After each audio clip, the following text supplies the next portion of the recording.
So this union, right?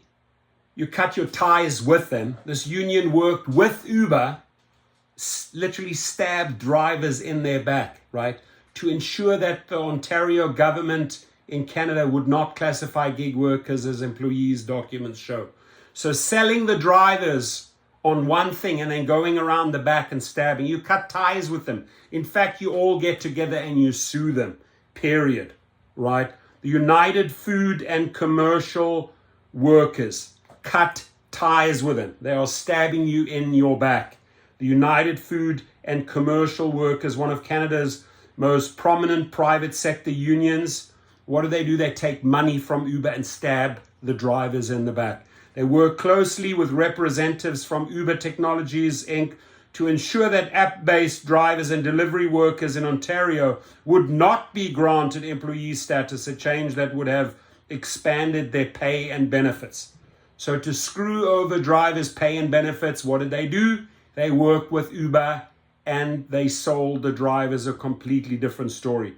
UFCW cut ties with them. Canada and Uber have been linked in the public eye since January, when the two organizations announced they had struck a deal. Under the formal agreement, Uber gave the union the right to represent its 100,000 Canadian drivers and delivery couriers in job-related disputes such as appeals of deactivations of the Uber accounts. What did this UFCW Canada do? They threw the drivers and the delivery drivers under the bus. You got to treat them the same way in return.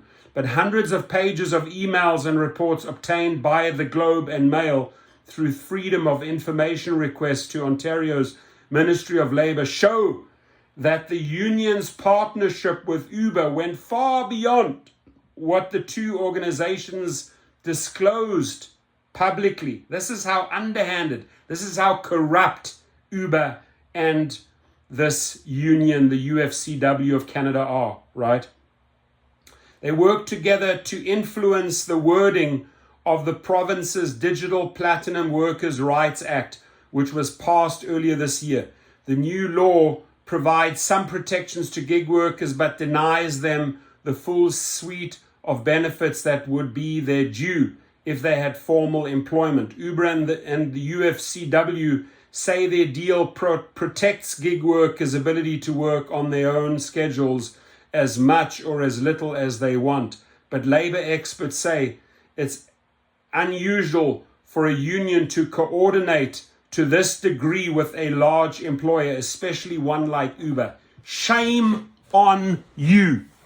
Cut your ties with this union. Throw them under the bus the same way they threw you under the bus. And you people that run this union, you can't look at yourself in the mirror because you are disgusting sellouts. You have stabbed these 100,000 people in their back. That's how cowards, that's how big of a coward you guys are.